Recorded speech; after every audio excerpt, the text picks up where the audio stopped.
first, it feels wrong, like you shouldn't be doing this. You turn into a street and suddenly you're going the wrong way. Except no one reacts.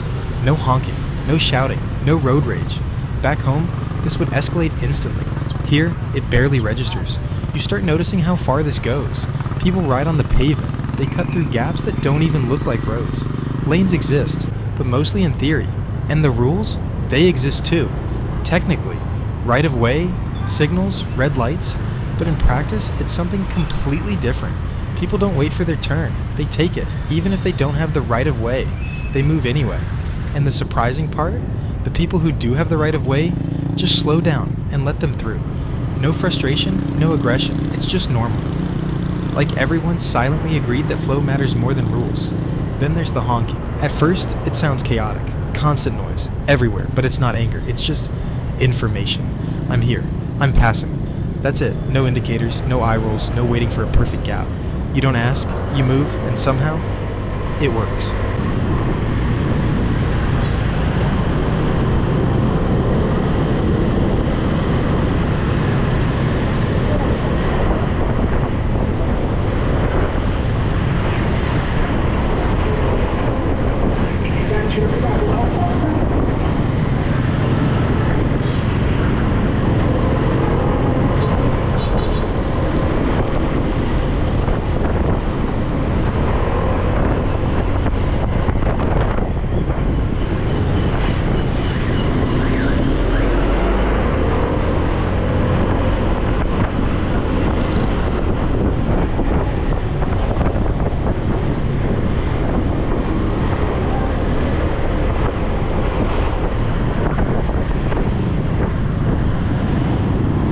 You see entire families on one scooter, 3, 4, sometimes 5 people, no helmets, no lights, and then red lights. On smaller intersections, people don't always stop. They slow down, look around, and keep going. At first, it feels like pure chaos, like something has to go wrong, but it doesn't, because nobody is relying on the rules. Everyone is watching, adjusting, letting things happen, and that's when it clicks. This isn't reckless. It's just a completely different way of riding, one where rules exist on paper. But movement decides everything, and for the first time, you're riding exactly how you always wanted to. At some point, you stop thinking of these as violations, because if everyone is breaking the rules, are they really being broken? Take red lights. On smaller intersections, people don't just stop and wait. They slow down, look, and go. Not blindly, not aggressively, just carefully. Same with right of way. On paper, it's clear who should go first. In reality, that almost doesn't matter, because people don't wait for permission. They move into the gap they want, and everyone else adjusts. It sounds chaotic, but when you watch closely, there's a pattern. No sudden moves, no sharp acceleration, no last-second decisions. Everything is gradual, predictable. It's like everyone is constantly negotiating without ever saying a word, and that's the key difference. Back home, you rely on rules. Here, you rely on people. You don't assume someone will stop because they're supposed to. You watch them. You read their speed, their direction, their intention, and they do the same with you. That's why running a red light here doesn't feel the same as back home, because no one is expecting blind obedience to the system. They're expecting movement, awareness, adjustment. It's not about being right, it's about not crashing. And strangely, that makes the whole thing work.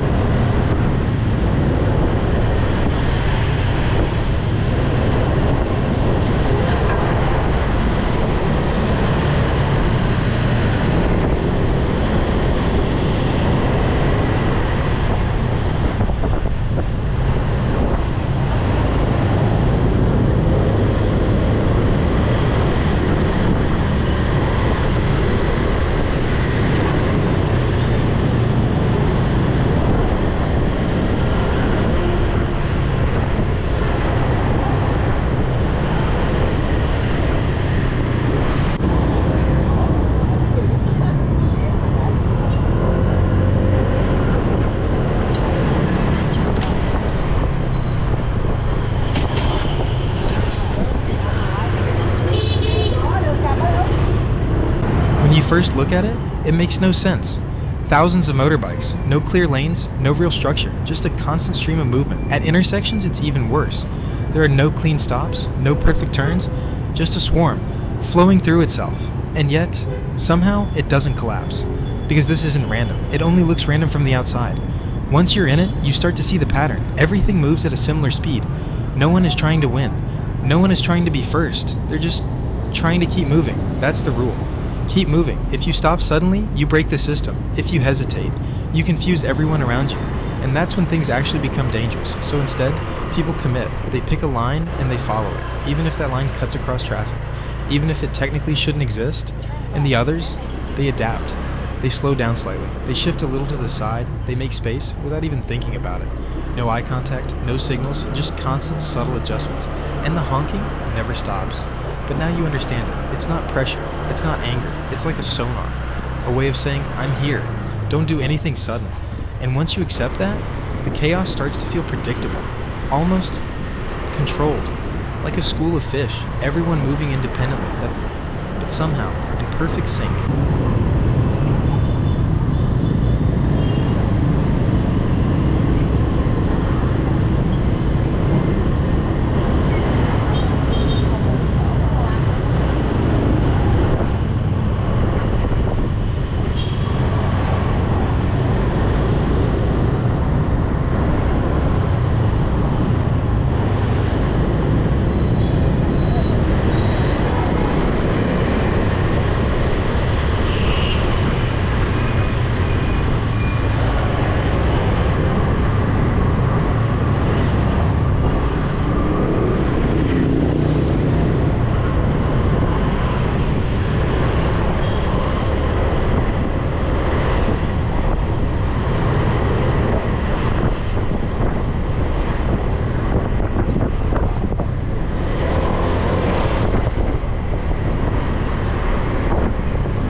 If you think the streets are chaotic, wait until you try walking.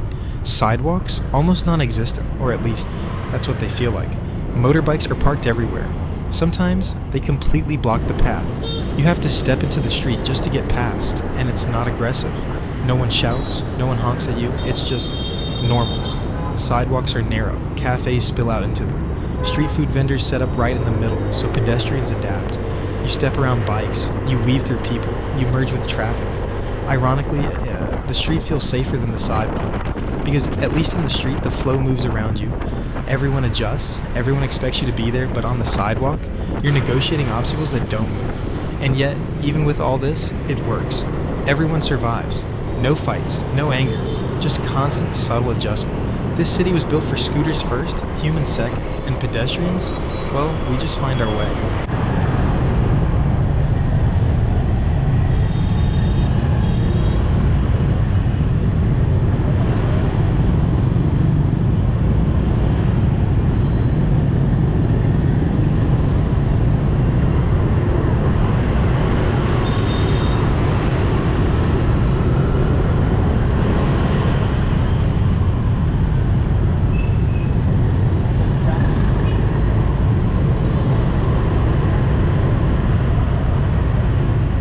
Riding through Saigon isn't just about traffic, it's about everything hitting you at once. The honking never stops. A constant buzzing chorus of beeps, bells, and horns. At first, it's overwhelming. After a while, it becomes part of the rhythm. The smells are impossible to ignore. Exhaust from thousands of scooters. Fried food sizzling on street carts. Wet streets after a sudden rain. Mixing everything together. You're packed in with people. Shoulder to shoulder, tire to tire. Every inch of space is used. No personal space, no breathing room. Even your senses start to adapt. You notice small things, the tiny gap between scooters, the flicker of a turn, the posture of a driver. Everything communicates something. Everything is alive. And yet, despite the chaos, you're aware of a strange calm. People aren't aggressive. They're just moving, flowing, adjusting. It's relentless, intense, exhausting, and exhilarating. Because here, the city isn't just a place to ride, it's something you feel in every sense.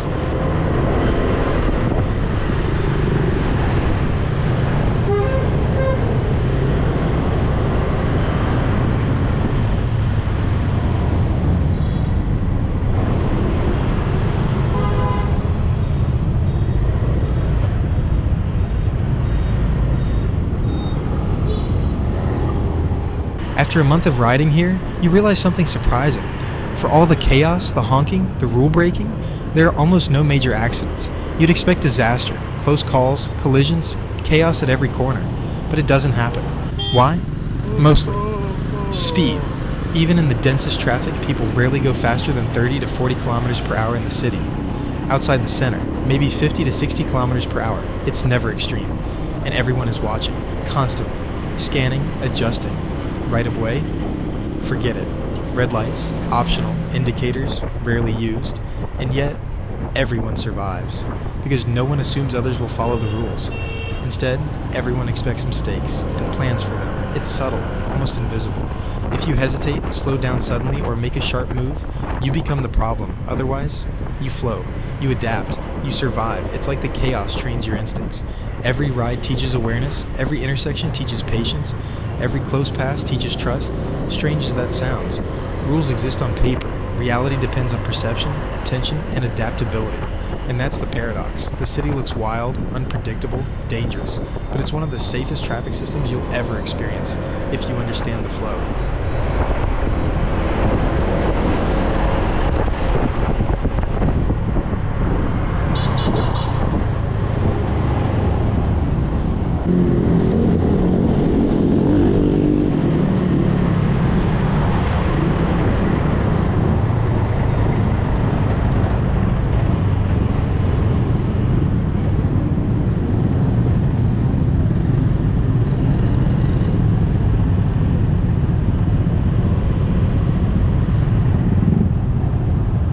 Once you've adapted to the flow, nothing surprises you anymore.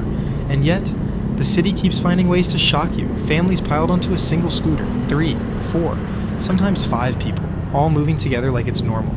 People carrying massive loads, a washing machine strapped to a motorbike, a bundle of bamboo that's taller than the rider, furniture balanced on tiny scooters, animals too, dogs, chickens, sometimes even pigs, sharing the ride with humans.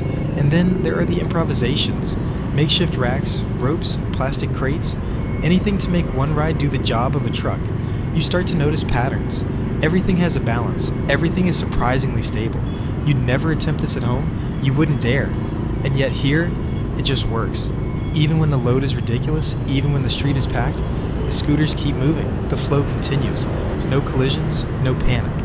And after a while, you realize this is part of the system too. The chaos, the overload, the improvisation, it's all accepted. Everyone adjusts. Everyone expects the unexpected. And somehow, it all fits.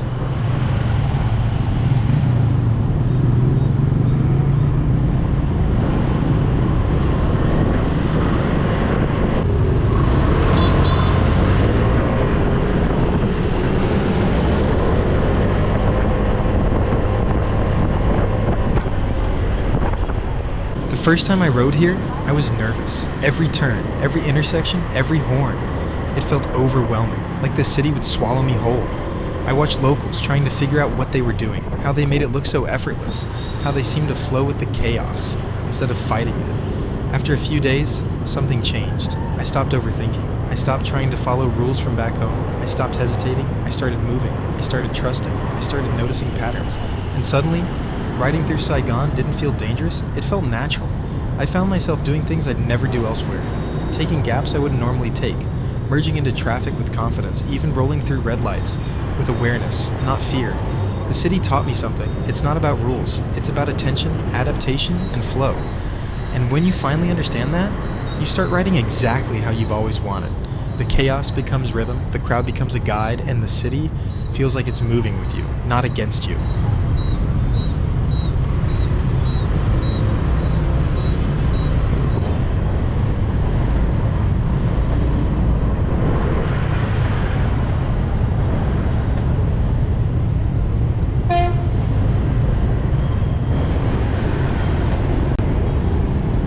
Riding in Saigon looks like chaos. Horns, crowds, scooters everywhere, rule breaking at every corner. But after a while, you realize it's not chaos at all. It's a system, just a different one. A system built on attention, adaptation, and flow. The rules exist on paper. In practice, the city runs on instinct, awareness, and cooperation. Here, nobody gets angry, nobody shouts, no one waits for permission. And yet, everyone survives. You start to see it everywhere. The small adjustments, the subtle movements, the unspoken agreements, the freedom to move, the rhythm of the city, it becomes contagious. And in the end, you're not just riding a scooter. You're part of the system, part of the flow, part of the city itself. It's wild, it's unpredictable, and somehow it works perfectly.